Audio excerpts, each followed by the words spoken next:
Bom dia, dia 8 de maio de 2019, aula de Embriologia Geral, GSA 107, para as turmas 23A e 23B da nutrição. O assunto hoje é fecundação e, se der tempo, a gente vai falar o máximo possível também de clivagem, tá? Eu preciso conversar algumas coisas com vocês, bastante importantes, mas nós vamos combinar o seguinte: nós vamos ter essa conversa depois das 7h30 para eu conseguir andar um pouco com isso aqui, tá? Quando der mais ou menos 7h35, alguém por favor me avise que eu dou uma parada para a gente poder conversar sobre esses assuntos. Tá combinado? Tá? Bem, então eu queria conversar primeiro sobre fecundação.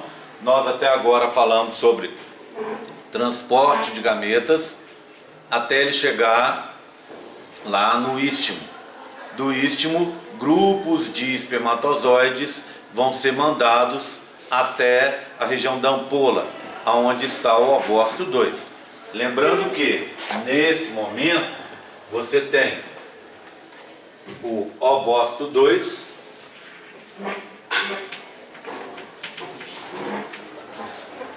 que está parado em metáfase 2. Do lado de fora nós temos uma cobertura, que é a zona pelúcida. Do lado de fora dela, até 20 camadas de células imersas numa matriz bastante abundante, que a gente chama de corona radiata, tá? Entre o ovócito 2 e a zona pelúcida, um espaço que a gente chama espaço perivitelino. Nesse espaço perivitelino está presente o colócito 1, tá? Estou escrevendo só rapidamente, só para vocês se posicionarem, tá bom? Então, ovócito 2 em metáfase 2, espaço perivitelino com colócito 1, zona pelúcida, corona radiata. É isso que o espermatozoide vai ter que enfrentar para conseguir finalmente fecundar o ovócito 2. Ok? Bem, vou apagar aqui para a gente não ter confusão.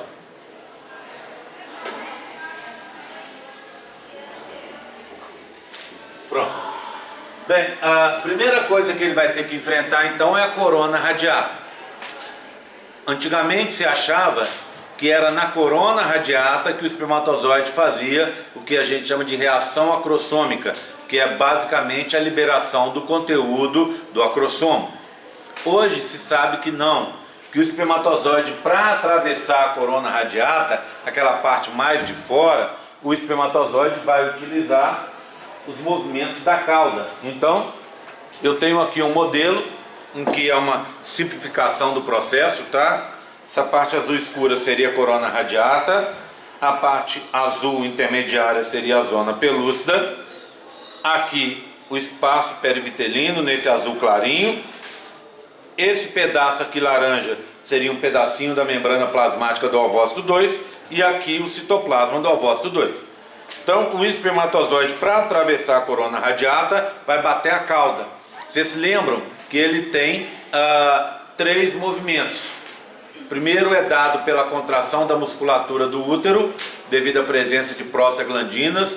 Esse é o mais importante de todos, é o que realmente movimenta o espermatozoide no interior do útero. Depois existem os movimentos ciliares do epitélio do útero, que os cílios vão bater e empurrar os espermatozoides até o ovócito 2. Então esses são os 2 movimentos importantes para transporte do espermatozoide. Quando o espermatozoide chega lá no ovócito 2, naquela estrutura que eu mostrei para vocês, aí ele vai usar a batida da cauda. Ele vai bater a cauda, no interior da cauda a gente tem um flagelo, e aí, batendo vigorosamente essa cauda, ele consegue atravessar a corona radiata. Atravessando a corona radiata, o que vai sobrar é a zona pelúcida. Essa zona pelúcida, aqui eu tenho o esquema dela. Ela é como se fosse um feltro tridimensional, tá? Formado por pequenos filamentos. Esses pequenos filamentos são formados por dímeros. O que é uma estrutura formada por dímero? Dímeros são, a gente diz na bioquímica, de estruturas com dois componentes, duas moléculas. Então ela é formada pelos dímeros Zp2 mais Zp3. Então, ó, Zp2, Zp3, Zp2, Zp3, Zp2, Zp3, Zp2, Zp3. Está vendo que se repete? Isso é um dímero, tá? Interligados, filamentos interligados por Zp1. Tá vendo? Esse é um filamento, ó. Ó. Tá vendo? Olha aqui, o Zp1 interligando com o outro filamento. Olha o outro filamento aqui. Mais o outro filamento, ó. Ó. Tá vendo? Zp2, Zp3, Zp2, Zp3, Zp2, Zp3. Olha aqui, ó, o Zp1 interligando esse filamento com o de cima, tá? Então essa é a estrutura. O Zp2, Zp3 e Zp1 são glicoproteínas, como vocês sabem muito bem. Glicoproteínas, saúde, são moléculas formadas pela união de uma parte proteica e uma parte de carboidrato, tá bom? Então essa é a estrutura e é extremamente importante para que tenha o processo de fecundação. Sem ela não dá para ocorrer a fecundação. Por quê? Porque o espermatozoide vai conseguir se ligar a ela e ser reconhecido. Então, se eu coloco um espermatozoide de uma espécie diferente, ele não consegue se ligar à zona pelúcida. E aí você tem uma barreira contra a fecundação, para evitar surgimento de híbridos, por exemplo, tá? Esse espermatozoide, o humano, ele se liga ao Zp3, tá bom? Ao Zp3. Então é a ligação do espermatozoide na sua região do pescoço com Zp3 que vai permitir esse processo de reconhecimento. Então eu tenho aqui um modelo disso para mostrar para vocês. Vejam bem, olha, é um modelinho mostrando uma estrutura tridimensional, tá vendo? São vários filamentos. O vermelhinho seria o Zp2, o verdinho, não, o vermelhinho seria o Zp3 e o verdinho o Zp2. Então, ó, Zp3, Zp2, Zp3, Zp2, Zp3, Zp2, Zp2, Zp3, né? Tá? Então, um filamento. Olha um outro filamento embaixo. Eles estão unidos entre si por essas estruturas cor-de-rosa, que representam aqui o Zp1. O espermatozoide está aqui, ó, inclusive na mesma coloração lá daquele modelo de espermatozoide que eu já mostrei para vocês. Esse espermatozoide está ligado ao Zp3, que é o vermelhinho, pela região do pescoço, que é aquela azul escuro, aquele anelzinho azul escuro que ele tem, tá? Então essa é a estrutura da zona pelúcida. Essa estrutura, então, é importante, mas ela vai ser uma barreira para a entrada do espermatozoide. O espermatozoide se liga a ela, é reconhecido, mas agora ele tem que atravessá-la. Para atravessá-la, ele vai usar o que a gente chama reação acrossômica. O que é reação acrossômica? É a liberação do conteúdo do acrossomo. Quando o espermatozoide libera o conteúdo do acrossomo, olha o que ele faz na zona pelúcida. Ele abre um buraco, tá? Devido a esse coquetel de enzimas que ele libera, tá? A reação acrossômica está demonstrada nesse modelo aqui, ó. Vê bem, é um modelo. Eu tenho umas meninas que elas insistem em fazer um negócio de trás para frente, tá? Da esquerda para direita. Então a gente faz assim, ó, tá? Para ficar um pouco mais certo, tá? Ok? Tudo bem? Então olha aqui, ó. Da direita para a esquerda, aliás, né? Não da esquerda para a direita. Olha aqui, ó. Aqui está o espermatozoide, cabeça dele, né? O núcleo picnótico está aqui em laranja. São as mesmas cores daquele modelo. A gente teve esse carinho, esse cuidado, tá? Então, ó, núcleo picnótico em laranja. Aqui a cabeça dele em amarelo-limão. A peça intermediária, ou então as mitocôndrias, está aqui. E aqui seria um pedacinho da cauda, e verde. Igualzinho o modelo de lá. O que acontece? Olha aqui, ó. Eu pedi para fazer uma coisa diferente. Eu pedi para pintar a região do acrossomo, que é esse aqui, que lá estava de lilás. Eu pedi para pintar na frente de lilás e na membrana de trás de rosa, tá vendo? É lilás e rosa. Por quê? Porque assim que o espermatozoide se ligar ao ZP3 e for reconhecido, vai acontecer uma união da membrana plasmática que está aqui na frente, ó, com essa membrana da frente do acrossomo. As duas se unem e começam a formar esses vacúolos que estão aqui embaixo. O que você tem nesse vacúolo? União, pedacinhos da membrana plasmática do espermatozoide, mais pedacinhos dessa região da frente aqui do acrossomo. Quando você faz isso, o que acontece? Abre o acrossomo, não é verdade? E ao abrir o acrossomo, o conteúdo interno dele, aqui está de verde escuro, vaza. O que é esse conteúdo interno? Enzimas. Elas vão vazar, vão escorrer e vão alterar a estrutura da membrana plasmática, vão abrir um buraco na zona pelúcida, tá? Tudo bem? Então, se ligou a zona pelúcida pelo pescoço, foi reconhecido, reação acrossômica, libera o conteúdo enzimático, faz um buraco na zona pelúcida. Aí os espermatozoides vão conseguir entrar na região seguinte, que lembram que eu desenhei aqui? Espaço perivitelino. Ali vão entrar vários espermatozoides. O que aconteceu com o espermatozoide? Ele perdeu a parte da frente, tá vendo? Ó? Perdeu a parte da frente. Por isso que eu pedi que desenhasse, que pintasse as membranas de cor diferente. Essa é a membrana de trás do acrossomo, olha. Agora ela que vai tampar a frente do espermatozoide para ele não perder o conteúdo interno. Tudo bem? Tá? Então, reação acrossômica. Bem, antes de seguir à frente, eu quero contar para vocês sobre um experimento, tá? Bem, eu sempre faço esse pit stop nessa parte para falar sobre um experimento. Por que é importante falar de um experimento?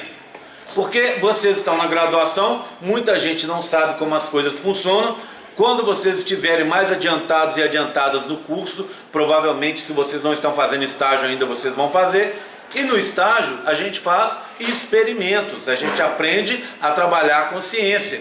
E a ciência, ela tem regras muito específicas. Estou contando isso também para vocês entenderem que as informações que estão nos livros de vocês vêm dessas experiências. Mas como elas vêm? Funciona assim.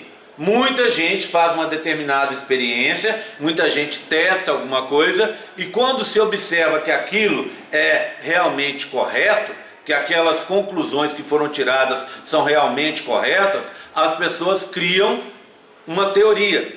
E são essas teorias, o conjunto dessas teorias que vão parar nos livros. Então, quando você pega um livro didático, ele é cheio de teorias, não é isso? Cheio de informações. O que acontece com essas informações é que, ao longo do tempo, essas informações podem mudar. Pode ser descoberto que aquilo que está sendo colocado ali não é real. Então, a gente tem que ter os livros como os nossos melhores amigos, não só aqui na faculdade, mas depois que vocês se formarem. O profissional de sucesso, em qualquer área, é o profissional que estuda. Se você se formar em nutrição e não estudar mais, você para no tempo. E aí você começa a perder oportunidades. Seus pacientes vão embora, você não consegue vagas de emprego, não consegue entrar como um professor, uma professora de uma universidade. Por quê? Porque você parou no tempo. Então precisa sempre estar estudando. Agora o livro é aquele amigo que quando chega na casa da gente, a gente vai e esconde a carteira, tá? Por quê? Porque é um amigo, a gente confia nele, mas até certo ponto. O que eu quero dizer com isso? Quero dizer que as informações no livro, às vezes, não estão corretas. Elas refletem aquele momento, mas que no futuro pode se mostrar que aquilo que está sendo falado ali não é exatamente aquilo. Quer um exemplo? Tem até uma figura nessa apresentação. Vocês estão vendo que hoje eu não estou usando o computador, porque a gente tem pressa. E esse é o nosso assunto daqui a pouco, tá? Tem uma informação nos livros, nos dois livros que eu indiquei para vocês, no DUM e no Mu e Pessoa, dizendo que a reação acrossômica acontece quando o espermatozoide vai cruzar a corona radiata. Essa informação, ou seja, o espermatozoide liberaria as enzimas, abriria um buraco na corona radiata e entraria até chegar à zona pelúcida. Essa informação hoje a gente sabe que não está correta. Que na realidade o espermatozoide bate a cauda, atravessa a corona radiata, se liga à zona pelúcida e aí acontece a reação acrossômica. Os livros estão desatualizados, tá vendo? Então a gente tem que ver as informações que estão lá, essa e outras, sempre com o pé atrás, acreditando que aquilo pode estar certo, mas que aquilo pode não estar totalmente correto, né, no futuro. Então você vai ter que fazer o quê? Estudar sempre para estar sempre com a informação em dia. Tá? Então nesse momento eu queria mostrar para vocês como se faz um experimento para vocês entenderem como o processo rola, tá? Entendendo isso, inclusive eu vou cobrar na prova esse gráfico que eu vou mostrar aqui. Como é que funciona a história? O que eu quero provar nesse experimento? Uma coisa que eu já acabei de contar para vocês. Quero provar para vocês que o espermatozoide se liga ao ZP3. Esse é o meu objetivo no experimento, tá? Então eu quero provar que o espermatozoide se liga ao ZP3. Se eu falar assim para vocês, nada demais, tá? Nada demais. Mas, porque vocês já sabem. Mas como é que a pessoa chegou a isso? É isso que eu quero mostrar para vocês, tá? Então, como todo experimento tem que ter regras, tá? Todo experimento tem algumas regras que são seguidas. E aí começa a servir para a vida de vocês. Quer seja esse experimento, quer seja um experimento meu lá de embriologia, quer seja um experimento na nutrição, todo experimento tem que ter as mesmas regras, que são universais, tá? Então a primeira é a reprodutividade. O que eu quero dizer com isso? Quero dizer que todo experimento tem que ser reproduzível, tá? Ou seja, uma pessoa lá no Japão que pegar e fizer o mesmo experimento nas mesmas condições minhas, ele tem que obter os mesmos resultados. Senão os resultados que eu obtive começam a cair por terra. E aí muda a informação, tá vendo? Se eu fiz, você pegou e refez e não obteve os mesmos resultados, pode ser que a minha análise estava errada. Então, você faz, descobriu que eu estou errado. Outra pessoa faz, descobriu que eu estou errado. Outra pessoa faz, descobriu de novo que eu estou errado. Resultado? Aquela teoria muda. Eu estou errado. Isso pode acontecer. A ciência funciona assim, tá? Então, como é que você consegue dar reprodutividade no experimento?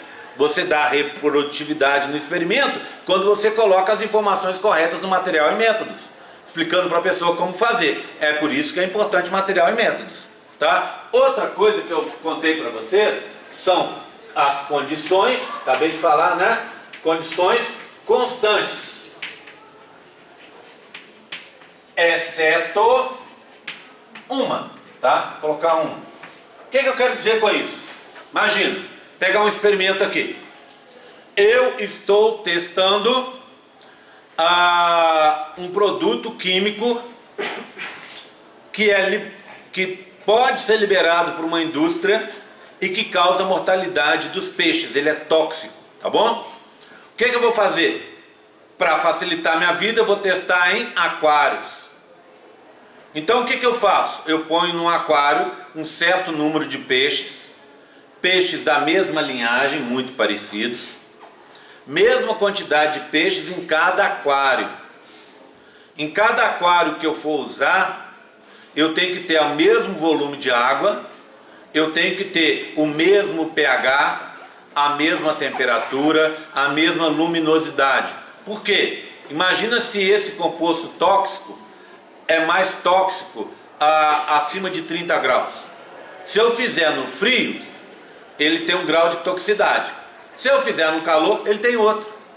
Se eu usar menos água, ele vai ficar mais tóxico, concorda comigo? Se eu usar mais água, menos tóxico. Se esse veneno for influenciado pelo pH, também afeta o meu resultado. Então por isso eu tenho que manter tudo constante. O que eu quero ver nesse caso? O efeito tóxico desse composto sobre os peixes. Então a única coisa que eu vou fazer é alterar a concentração do veneno, não é verdade? O resto tem que ser tudo constante. Mas o pH pode influenciar? Bem, se o pH influencia, aí já é outro experimento. eu mantenho o veneno na mesma concentração e altero o pH, não é verdade? Então, todas as condições, exceto uma, elas têm que ser mantidas constantes, tá? Outra coisa importante em todo experimento são as réplicas. E isso também eu falei aqui. Olha, não dá para fazer um experimento desse com um aquário só.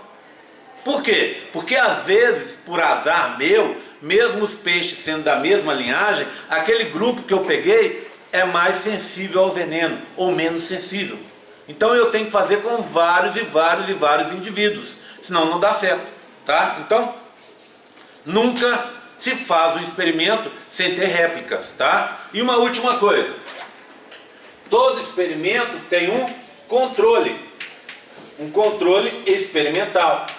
Esse controle experimental é o que a gente chama controle positivo ou controle negativo, tá? Por exemplo, eu estou testando a mortalidade de um veneno na água, colocado na água com peixes, tá? Porque uma indústria está liberando esse efluente e pode ser que esse veneno esteja matando os peixes lá do Ribeirão Bocaina. Pronto, tá? Aí o que acontece?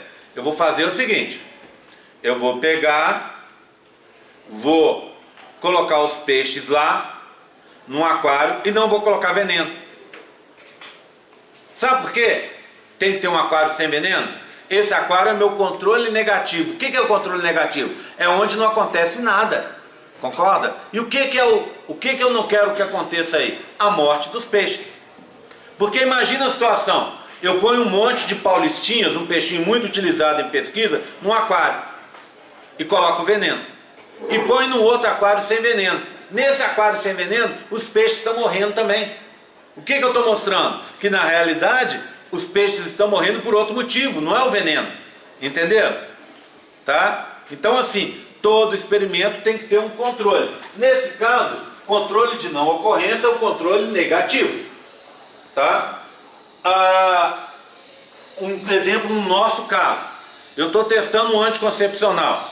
Esse anticoncepcional causa como efeito colateral a dor de cabeça. Eu estou cismado que ele dá dor de cabeça, tá? Então eu estou testando na realidade os efeitos colaterais do anticoncepcional ou a ocorrência de dor de cabeça devido ao uso desse anticoncepcional que eu criei. Tudo bem? Eu vou testar em meninas, né? Essas meninas voluntárias não podem ter dor de cabeça, não é? Eu vou testar a ocorrência de dor de cabeça devido ao uso de anticoncepcional. Numa menina que já tem dor de cabeça, ela vai continuar tendo dor de cabeça. Então eu não vou conseguir saber. Concorda comigo? Controle negativo. Vamos testar agora, vamos fazer diferente. Negativo vocês entenderam. O positivo é uma coisa que já acontece naturalmente. Então o que eu vou fazer com o meu experimento? Usar alguma coisa para bloquear a ocorrência dessa coisa. Por exemplo, vou usar de novo o caso do anticoncepcional. A menina tem o ciclo dela, então ele ocorre. Usando o anticoncepcional, eu vou parar o ciclo. Então eu tenho que ter um grupo de meninas que tenham o ciclo naturalmente. Não adianta eu dar anticoncepcional para uma garota que não tenha ciclo menstrual. Concorda comigo? Aí eu vou falar, legal, o anticoncepcional funcionou, né, Gabi? O anticoncepcional funcionou. Só que a menina, ela não tem ciclo. Então com anticoncepcional ou sem anticoncepcional, ela não iria funcionar nela, tá certo? Então tem que ocorrer alguma coisa, tá? O meu controle é alguma coisa que acontece. Então eu tenho dois tipos de controle. Ou uma coisa que normalmente não acontece, e eu vou mostrar isso, é o controle negativo. Ou alguma coisa que normalmente acontece, e eu vou mostrar isso, é o controle positivo. Estão entendendo que é impossível ter dois controles no mesmo experimento? Eu estou testando uma coisa que acontece que eu quero bloquear. Ou estou testando uma coisa que não acontece que eu quero que aconteça. Esse é o meu experimento. As duas possibilidades de experimento. Então, ou ele tem um controle negativo, ou ele tem um controle positivo. Nunca ambos. Tudo bem? Entenderam? Tá? Vamos usar um exemplo na prática. Tá? Bem, rapidinho. Eu sei que já está no meu horário de conversar desse assunto. Vamos conversar sobre ele? Tá? Aí depois eu termino aqui. Só tem 5 minutos, tá? Eu estou hoje no fio da navalha, né? Andando muito rápido, até tirei o slide aqui, porque a gente tem um problema, é um problema muito sério. Nós não tivemos aula semana passada, dia 1º. Nós não vamos ter aula dia 22, que é a UFLA de portas abertas. E nós provavelmente não vamos ter aula dia 15, que é aquela paralisação. Sobre a aula do dia 15, paralisação, tem muitos anos que eu estou aqui na UFLA, funciona assim. Às vezes tem paralisação que vai ter mesmo, e às vezes tem paralisação que ninguém vai aderir. Tá? Se for ter a paralisação mesmo, eu não vou dar aula, tá? Porque aí fica esquisito. Mas se for aquele negócio, os professores não forem aderir, vai ter aula normalmente, tá bom? Então dia 15 a gente fica esperando, até vai ter uma assembleia da Dufla aí para decidir, tá? Mesmo quando a Dufla decide, muitas vezes não decide, são os professores que resolvem, tá? Vou contar para vocês de coração. Eu sei que a gente precisa dar uma parada para dar um recado para esse governo que está fazendo coisas tão complicadas. Mas, por outro lado, a gente tem o nosso problema aqui. Se a gente perder essa aula do dia 15, a gente vai ter perdido 3 aulas, que estão sendo dadas normalmente com a biologia. De lá para cá, o que eu tenho feito é andar mais devagar com a biologia. Mas, para vocês terem uma ideia, hoje eles terminaram segunda-feira blástula, que é o assunto que, se a gente tivesse uma outra aula, a gente estaria terminando também hoje, tá? Então eles estão mais à frente que isso aqui, ó. Mais à frente que isso aqui já, tá? Então assim, o que eu quero pedir para vocês é, se a gente tiver a paralisação, ou talvez mesmo que a gente não tenha, porque a gente vai ter perdido 2 aulas, eu gostaria, e isso para mim é penoso, mas eu gostaria que a gente combinasse uma aula extra, tá? Para vocês não ficarem para trás. Daqui a pouco o curso começa a andar mais rápido, porque os assuntos, dá para juntar 2 assuntos numa aula sem nenhum problema. Mas por enquanto não dá. É muito assunto para juntar em 2 aulas. Eu estou tentando hoje, mas fica muito apertado e muito ruim para vocês. Então eu queria que vocês combinassem. Vê aí, tem um líder de turma aqui? Tem? Vocês têm líder de turma? Então eu gostaria que vocês combinassem uma data, um horário em que vocês pudessem ter essa aula, para a gente não ficar muito atrás da biologia.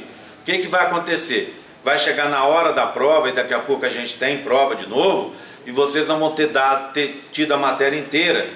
E se eu falar, não, tudo bem, eu tiro matéria dessa prova, posso até tirar, mas na hora que eu tirar dessa, eu sou obrigado a jogar mais matéria na última.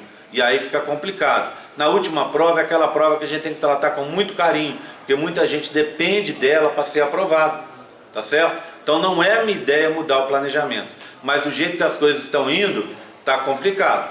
Então se vocês puderem, tiver um horário durante a semana, durante o dia ou à noite, às vezes a gente combina 6 horas e vai até 7h30, por exemplo, entendeu? Um horário que vocês possam ter essa aula, para mim tudo bem. Problema do horário do dia, eu sei que eu já falei horário à noite, já teve gente que torceu o nariz aí, eu estou vendo aqui, tá? O nosso problema do horário do dia é que essa sala aqui é muito ocupada. Então a gente teria que arrumar uma outra sala, muito provavelmente, para ter essa aula. E arrumar a sala aqui também, você sabe muito bem que não é muito fácil, tá? Mas a gente pode tentar, certo? Então eu prefiro que a gente, por exemplo, marque num dia aqui, a gente chegue, sei lá, a gente tem aula até 4h40. A gente começa aqui às 5 da tarde e vai até às 7 horas da noite. Quem, por acaso, perder a aula, não puder vir nesse horário, assiste o vídeo. Entendeu? Se a gente tiver uma boa maioria que seja possível de assistir assim, melhor. E eu estou falando isso ainda pensando que talvez dia 15 não tenha aula. Tá? E dia 15 tem aula, porque se não tiver, aí é tragédia total. E é engraçado que os caras fazem a conta, eu não sei como é que eles conseguem fazer essa conta, tem um monte de dias, já, no calendário já tem 2 dias sem aula na quarta. E o dia 15 seria o 3º dia. E não tem nenhuma reposição lá no final para quarta-feira. Tá? E reposição no final não me resolve. Eu tenho que dar essa prova no meio do semestre. O que adianta ter uma aula a mais no final do semestre? Não adianta de nada. A aula, aquela história de integralização, no final do semestre não me resolve muito. Ela tinha que ser no meio do semestre. Tá certo? Entenderam? Tá? Então, assim, vamos combinar uma data. Eu daqui a pouco gostaria de propostas de vocês, de horários que a gente possa fazer. Olha, não é legal para ninguém. Não venha falar, ai que chato. É chato para você, é chato para mim também. Para mim, para dizer a verdade, é péssimo. Eu vou largar minhas coisas, meus compromissos para estar dando aula para vocês. Tá? Mas eu estou fazendo visando um bem maior que não prejudicar vocês mais para frente. Tá certo? Não ter que correr com a aula como eu estou fazendo hoje. Tá? Quando eu corro com a aula, muita gente não entende, a pessoa tem dificuldade. Quando eu vou mais devagar, quem tem mais dificuldade se dá melhor. Tá? Tudo bem? Então pense nisso com carinho, daqui a pouco a gente conversa sobre datas. Pense num horário, pense numa data e já proponha aí, eu preciso que alguém proponha para a gente poder lançar isso na turma. Tudo bem? Você que é da turma sabe o seu horário. As pessoas que não são da turma vão ter que se adaptar a isso, infelizmente, tá? Agora, se você que é da turma ficar calado e outra pessoa lançar a proposta, pode ser que não seja o melhor horário do mundo para vocês. Pense em data de prova, semana que vocês estão mais apertados ou não, pense em horários para a gente poder fazer essa aula, tá bom? Tá? O que vai acontecer é que dia 15, se tiver paralisação, infelizmente a gente tem que deixar a sala fechada. Infelizmente, dia 22, com UFLA de portas abertas, eu sou obrigado a deixar a sala fechada. Entenderam? Mesmo não só aparecendo lá um pouquinho para dar uma olhada, por exemplo, ano passado. Eu cheguei e fiquei lá um tempinho olhando, não tive participação nenhuma, porque o pessoal, eu sou do departamento que abriga o curso de medicina, então o que acontece? Os meninos da medicina são super organizados, eles mesmos tocam esse processo todo do UFLA de portas abertas. Nós professores ficamos lá, na frente da sala de bracinho cruzado, esperando se eles precisam de alguma coisa, tá vendo? Então minha participação lá é mínima, mas apesar disso, eu sou obrigado a não dar aula nesse dia. Estão entendendo? Tá? Então a gente precisa arrumar datas para que vocês tenham essa aula extra, tá bom? Combinado? Bem, então esse é um assunto. O outro assunto, a menina, colega de vocês me perguntou aqui, é sobre as notas dos questionários e sobre as notas lá no SIG. A nota já está no campus virtual, no domingo, depois da prova já estava lá. Já tem a nota lá de você. A prova vale 30, não é isso? Não é? É o que está lá no planejamento do curso. Então você vai fazer um peso dela para 30. Se você tirou 100% da prova, você tirou 30. Se você tirou 50, você tirou 15. E assim por diante, tá? Regrinha de 3. Eu vou colocar lá no SIG, tá? O mais rápido possível que eu conseguir, eu vou colocar lá para vocês. Outra coisa que eu vou colocar é as notas dos questionários. As meninas, as monitoras, já corrigiram os questionários até o último agora, só está faltando esse último que vocês fizeram no domingo. Tá? Então está faltando só esse. Os outros já foram corrigidos, inclusive aqueles trabalhos que foram entregues lá no dia da prova. Então está tudo corrigido. O que eu preciso é sentar com alguém, ou uma das meninas, ou um aluno meu, ou a minha esposa, alguém, para a pessoa ditar, para eu poder colocar no SIG, para evitar erro. Às vezes, quando eu não arrumo ninguém, eu mesmo faço isso. Eu imprimo e vou olhando e vou colocando nas notas, tá? Então, assim, se eu não arrumar ninguém, eu vou colocar. Saiba que as notas já estão lá. A resolução dos questionários está lá. Para deixar você menos pressionado, eu vou falar uma coisa que eu já falei várias vezes. A Júlia. Imagina a Júlia. A Júlia chegou e fez o questionário direitinho. Não copiou de ninguém, não copiou da internet, respondeu as questões. Quando ela não respondeu porque não estava no questionário, não estava lá no vídeo, e ela falou, essa questão não está no vídeo, não deixou a questão em branco. Se a Júlia fez isso, ela tem a nota no questionário dela. Mas ela errou uma ou outra questão. Não tem problema. Aquilo lá não é para estar certo ou errado, é para você fazer o melhor possível para mostrar que você entendeu aquilo. Mas se ela errou a compreensão lá e botou uma resposta que não está inteiramente correta, tudo bem. Ela já trouxe isso para cá e quando eu expliquei a matéria, eu tirei as dúvidas dela. Então essa é a intenção do questionário. Se a Júlia chegou e fez tudo direitinho, a Júlia tem o ponto. Tá? Ela vai ter o ponto. Então até agora são 6 questionários. Então Então são 6 pontos distribuídos, metade dos 12 que a gente combinou, tá? Então se você fez tudo certinho, se a Lelê fez tudo certinho, pode ficar tranquilo. Se ela fez alguma coisa que está errada, então ela vai perder esse ponto que está ali, tá? Bem, nós temos ainda uma última situação, antes de você me perguntar, uma última situação. Pessoas, aqueles raros casos que entraram depois na quarta chamada. As pessoas que entraram na quarta chamada tem alguns questionários ainda para fazer, tá? Pessoas que tiveram algum problema naquela primeira aula, que não vieram na primeira aula e que já vieram conversar comigo, elas têm que me procurar de novo para eu anotar os nomes, para abrir o questionário para ela fazer, para essa pessoa que já conversou comigo, que teve um problema e que não mandou, não esteve na aula dos genitais aqui. O único que eu vou abrir para essas pessoas que tiveram problema, óbvio, é o genital, que foi a primeira aula que eu dei, tá? Agora, para quem entrou na quarta chamada, e são poucas pessoas, eu vou abrir todos os questionários até a data da quarta chamada, tá certo? Tudo bem? Então é isso que eu vou fazer. Eu sei que essas pessoas já conversaram comigo, o único problema é que eu não anotei, por isso eu não reabri os questionários ainda.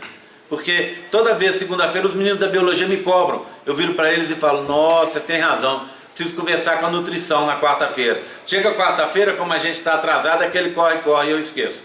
Tá? Então, o que eu preciso? Já deixar claro que está todo mundo aqui da nutrição. Você da nutrição, que já conversou comigo, que perdeu o questionário 1 por algum motivo específico, e eu vou lembrar na hora que você vier conversar comigo, eu vou anotar seu nome para te permitir, quando eu reabrir, para você refazer o questionário 1, o dos genitais. Você da quarta entrada, me procure também para que eu coloque o seu nome, para que eu saiba que você vai fazer o questionário, os questionários que você está me devendo. Tá combinado? Então nos intervalos das aulas a gente faz isso, tá? Ok? Bem, o que vai acontecer?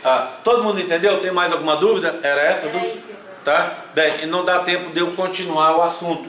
Então eu vou fazer o seguinte, tem gente que vai ter que sair, eu vou fazer a chamada, nós temos ainda acho que 2, 3 minutos, vou fazer a chamada e eu começo a partir do gráfico, tá? Bem, enquanto eu faço essa chamada, eu já preciso que vocês aí, alguém tem alguma sugestão de data, de horário para a gente poder fazer essa aula extra, por favor? Oi? Pode falar alto. Hã? Uma sexta-feira à tarde. Olha, sexta à tarde, eu tenho um problema a partir da semana que vem. Eu dou aula. Eu dou aula até às 4 horas. Se for depois das 4, eu posso. Antes das 4, eu estou dando aula na sala do lado, de histologia. Então, sexta-feira, só se for assim. Tá? Terça à tarde, eu estou livre. Se a sala estiver livre, a gente pode combinar. Seria à tarde, que horas? Me empresta uma caneta. Só um segundinho. Deixa eu fazer a chamada e a gente já olha isso, tá? Então nós temos sexta e terça-feira, né? Dia hoje, 7?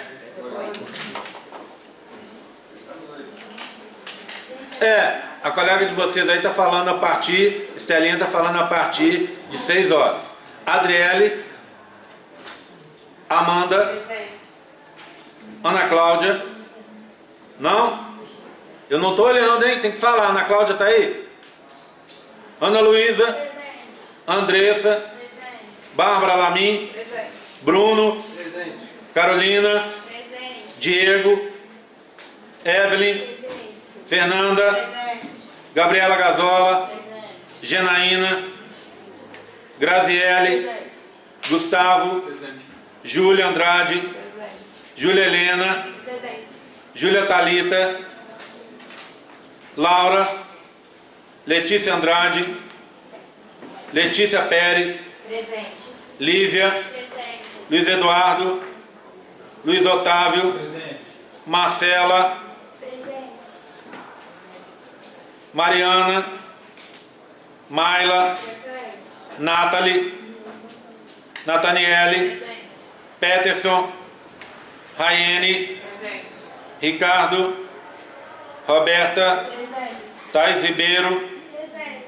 Tamara Chagas, Thaís Mara, Presente. Túlio, Presente. Vitória, Presente. Wagner, o Everton. Presente. Outra turma. 8, né? Adriano. Presente. Andréa Reis. Antônio. Presente. Arthur. Presente. Bárbara Goulart. Daniele Laís. Isadora. Presente. José Wagner. Júlia Mara. Presente. Júlia Pereira. Presente. Caroline. Presente. Lorraine. Presente. Maria Angélica. Presente. Maria Vitória. Presente. Marina Moraes. Pamela Costa. Presente. Pamela Raposo. Rafaela Leão. Presente. Estela. Presente. Tamires. Presente. Adani. Presente. Lavínia. Presente. Larissa Salles. Mais algum? Não, né? Data, horário. Quando? Deixa eu desligar aqui. Uma terça, 6 horas. Terça, 6 horas.